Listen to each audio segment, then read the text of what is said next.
Jams, welcome back to evidyarthi.in. मैं हूँ Mitali and I welcome you all in today's session. चलिए शुरुआत करते हैं अपने नेक्स्ट सेशन के साथ. It's again going to be very interesting क्योंकि अभी हम लोग अपने साउंड वेव्स की कैरेक्टरिस्टिक के ऊपर बात कर रहे हैं. इससे पहले हम लोग क्या समझ चुके हैं, we already learned about wavelength क्या होती है, साउंड वेव कैसी दिखती है और फ्रीक्वेंसी क्या होता है.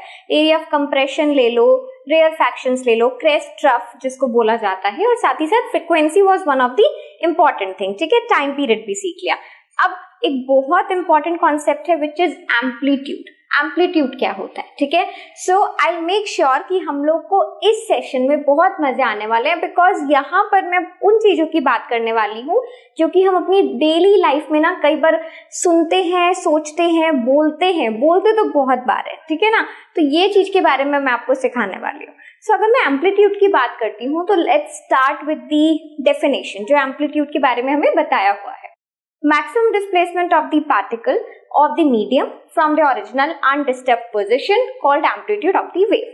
अब इन्होंने बहुत सारे ऐसे वर्ड्स यहाँ पर लिए हुए हैं जो कि थोड़ा सा कई बार लग रहा है कि यार क्या ये डेफिनेशन कैसे याद करेंगे, फिर क्या ही लिखा है. थोड़ा अगर हम इसे डिकोड कर दे तो ज्यादा बेटर है ना. तो चलो मैं वही आपके लिए करने वाली हूँ. लेट्स सपोज मेरे पास ये एक वेव है. ठीक है, मैं ग्राफ पे बना रही हूँ उसको. तो ये मैंने ग्राफ आपके लिए बनाया. एक आपको क्लियरली वाई एक्सिस दिख रही है, एक हमें क्लियरली एक्स एक्सिस दिख रही है. ठीक है, तो ये जो मेरी एक्स एक्सिस हो गई है, ये मैंने बोला है this is going to be my original position. मैं इसको ओरिजिनल पोजिशन भी बोल सकती हूँ और इसको मैं मीन पोजिशन भी बोल सकती हूँ और इक्विलिब्रियम पोजिशन भी बोल सकती हूँ. अब ये आपको दिख रहा है, ये जो वाई एक्सिस है, ये वाई एक्सिस को मैं वो बोलूंगी जिसको हम बोलते हैं डिस्प्लेसमेंट. डिस्प्लेसमेंट हम वाई एक्सिस पे शो करेंगे. तो आपकी साउंड वेव किस प्रकार की होती है? साउंड वेव इस प्रकार की होती है. ठीक है ना, तो आपकी साउंड वेव जब मूव करना शुरू करती है कुछ इस तरीके से, तो ये आपका क्या हो रहा है, मीडियम पार्टिकल. मीडियम पार्टिकल यानी कि आप और मैं बात कर रहे हैं, यानी कि अगर एक रूम में दो लोग बैठे हैं और आपस में बात कर रहे हैं तो उनके बीच का मीडियम क्या है, एयर है ना. तो वो जो एयर पार्टिकल्स हैं वो वहां पर क्या कर रहे हैं, ये एयर पार्टिकल्स का डिस्प्लेसमेंट हो रहा है. यही तो हमने सीखा था ना कि साउंड वेव में वाइब्रेशन के थ्रू, वाइब्रेशन यानी कि ये देखो हो रहा है वाइब्रेशन, यानी कि ये एक दूसरे से कोलाइड कर रहे हैं, टू एंड फ्रो मोशन हो रहा है. तो ये टू एंड फ्रो मोशन में एक पार्टिकल जब मूव करता है, कोलाइड करता है दूसरे पार्टिकल से, तो उसके जो डिस्प्लेसमेंट को शो करते हैं वो डिस्प्लेसमेंट है ये वाला. ठीक है, और क्योंकि मैंने बोला था टू एंड फ्रो मोशन यानी कि ये करता है ना, कोई भी पार्टिकल ये करता है, उसकी मीन पोजीशन तो ये थी, यानी कि ओरिजिनल स्टेट उसकी ये थी, बट वो यहाँ गया, फिर वो यहाँ आया, फिर वो यहाँ गया, फिर वो यहाँ आया, फिर वो यहाँ गया, फिर वो यहाँ आया. तो ये जो टू एंड फ्रो मोशन है जिसको हम वन वेव भी कहते हैं, वन ऑसिलेशन भी कहते हैं, इसी का डिस्प्लेसमेंट मैं यहाँ पर शो कर रही हूँ. ठीक है, तो ये देखो ये वाला जो पॉइंट है ये क्या होगा, वही उसकी मीन पोजीशन होगी.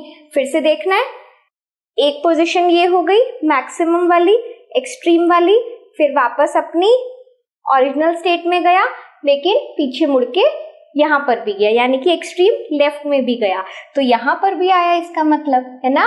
तो ये मेरा पूरा एक क्या है, एक वेव है, एक complete to and fro motion है, एक ऑसिलेशन है. क्लियर हुई ना ये बात, मतलब यहाँ पर जब वो पहुंचता है ना यहाँ तक. ठीक है, तो अब पॉइंट क्या आता है कि ये आपका मैक्सिमम डिस्प्लेसमेंट है. तो कोई भी मीडियम पार्टिकल यानी कि air particle, liquid particle, solid particle, कुछ भी हो सकता है, वो कितना मैक्सिमम डिस्प्लेस करता है, कहाँ से डिस्प्लेस कर रहा है, अपने मीन पोजीशन से, यानी कि अपनी ओरिजिनल अनडिस्टर्ब पोजीशन से. तो उसको हम क्या कहते हैं, उसको हम बोलते हैं एम्पलीट्यूड. और एम्पलीट्यूड को हम कैसे रिप्रेजेंट करते हैं, कैपिटल ए से. क्लियर हो गया, बस यही डेफिनेशन में लिखा था. तो ये क्या है, हमारा एम्पलीट्यूड है. वेव क्या हुई, ये आपकी साउंड वेव्स है.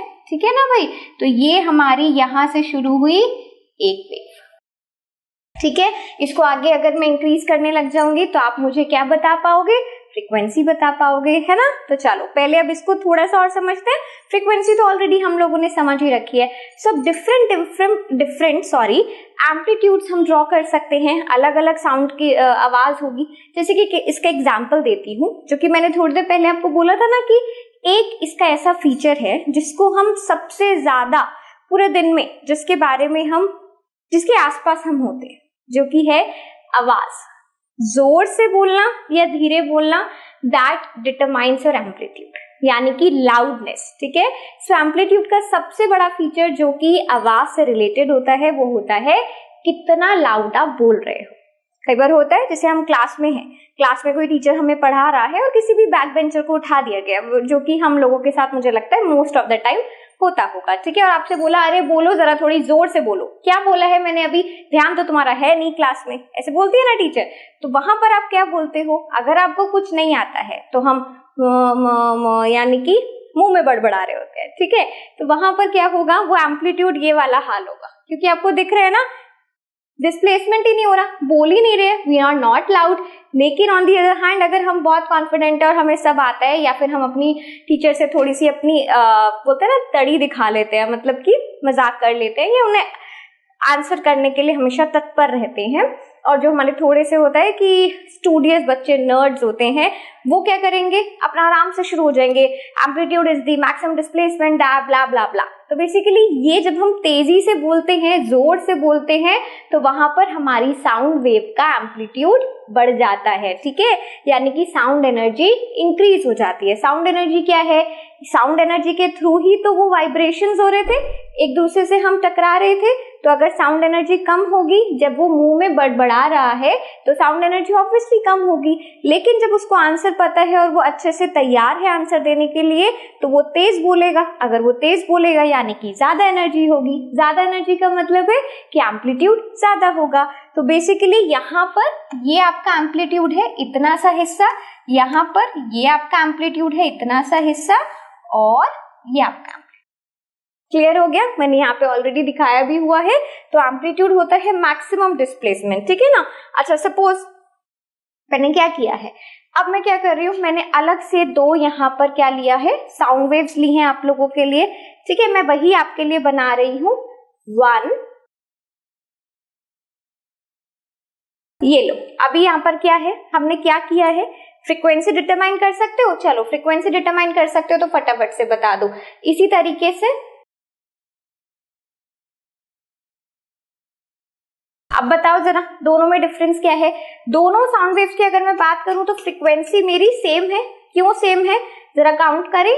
1, 2, दो वेव्स है, यहाँ पर भी दो वेव्स है, फ्रीक्वेंसी सेम है। चेंज किस में है, डिस्प्लेसमेंट में चेंज है। तो ये जो चेंज आता है ये बेसिकली आपको बताता है कि आपकी साउंड लाउड है या सॉफ्ट है। ठीक है।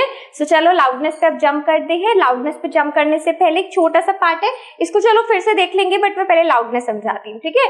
So loudness is basically the measure of the sound energy, यानी कि कितनी साउंड एनर्जी आ रही है, यानी कि या फिर आप कह सकते हो कि आपके कानों तक 1 सेकेंड के अंदर जितनी साउंड एनर्जी आपको सुनाई दे रही है, पड़ रही है आपके कानों में, उसको हम क्या कहते हैं, लाउडनेस कहते हैं। और लाउडनेस को हम कैसे डिटरमाइन करते हैं, it is measured through the concept of amplitude. हम इसको एम्पलीट्यूड के जरिए मेजर कर सकते हैं, या फिर एम्पलीट्यूड या फिर लाउडनेस डिपेंडेंट है किस पर, एम्पलीट्यूड पर। ठीक है। सो अगर मैं एम्पलीट्यूड को यहाँ पर कवर अप करूँ तो भाई क्योंकि वो एक डिस्प्लेसमेंट था, तो यानी कि मीटर में करेंगे, डिनोट हम ए से करते हैं। अब ये ग्राफ मैंने आप लोग के लिए यहाँ पर इसलिए बनाया बिकॉज आपको क्लियरली देखो यहाँ पर क्या दिख रहा है कि जैसे जैसे मैं ए यानी कि एम्पलीट्यूड की वैल्यू चेंज कर रही हूँ, तो आपका जो मीन पोजिशन है वो तो सेम है ना, सिर्फ ग्राफ का डिस्प्लेसमेंट चेंज हो रहा है। तो अगर मैं बोलती हूँ कि जोर से बोलो, तो जोर से बोलने पर ये जो आपका ग्राफ है रेड वाला वो इंक्रीज हो जाएगा। और अगर मैं धीरे से बोल रही हूँ कि ठीक है हम लोग साउंड पढ़ रहे हैं और ऐसा कुछ भी बोलती हूँ, तो ऑब्वियसली मेरा ग्राफ नीचे रहेगा, यानी कि उसका डिस्प्लेसमेंट, मैक्सिमम डिस्प्लेसमेंट कम रहेगा। क्लियर हो गई ये बात। आई होप लाउडनेस भी इसी तरीके से समझ आया हो। लाउडनेस एक अनदर बहुत इंपॉर्टेंट फीचर है, समझ हमें आई गया है। ये वही है जो कि साउंड एनर्जी कितनी 1 सेकेंड में जाती है उसके बारे में हमें आइडिया देता है। ठीक है, तो एक फैक्टर हम लोगों ने पढ़ लिया है कि लाउडनेस जो है डिपेंड करता है on the amplitude of the sound wave. इस तरीके से मैं आपको ऑलरेडी पहले दिखा चुकी हूँ, यही डायग्राम मैंने आपको शो किया था ना कि अलग अलग वेव है मेरे पास, माइट भी उनकी जो फ्रिक्वेंसीज हैं सेम है, टाइम पीरियड भी सेम ले लो, है ना, बट चेंज कहाँ आ रहा है, एम्पलीट्यूड में। और अगर एम्पलीट्यूड में चेंज आएगा तो one will be your soft sound and the other will be the louder one. ठीक है, चलो अब इसके आगे से अब मैं छोटा सा एक फ्लो चार्ट आप लोगों के लिए बनाया है कि टू अंडरस्टैंड एक्चुअली कि किस तरीके से एम्पलीट्यूड से साउंड एनर्जी और उसकी लाउडनेस डिपेंड करती है। यानी कि अगर सबसे ज्यादा एम्पलीट्यूड होगा, ग्रेटर होगा, तो वहां पर उसकी एनर्जी ज्यादा होगी, साउंड एनर्जी ज्यादा होगी, साउंड एनर्जी ज्यादा होगी तो आपका जो साउंड है वो भी लाउडर आएगी, होगी ना, होगी।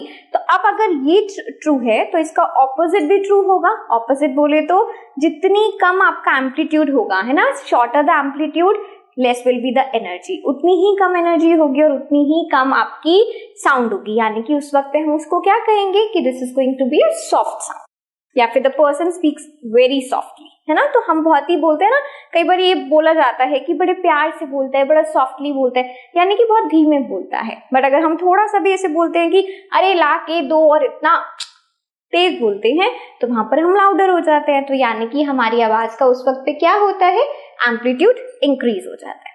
क्लियर हो गई ये बात, अब याद रहेगी इस तरीके से, ठीक है ना। चलो नेक्स्ट एक फैक्टर देख लेते हैं। अभी तक हम लोगों ने क्या समझा है कि कोई भी लाउडनेस जो है वो डिपेंड करती है एम्पलीट्यूड पे, यानी कि आपने कितनी तेजी से बोला और कितनी धीरे बोला। लेकिन एक और फैक्टर है जिसपे लाउडनेस डिपेंड करती है, बताऊं क्या?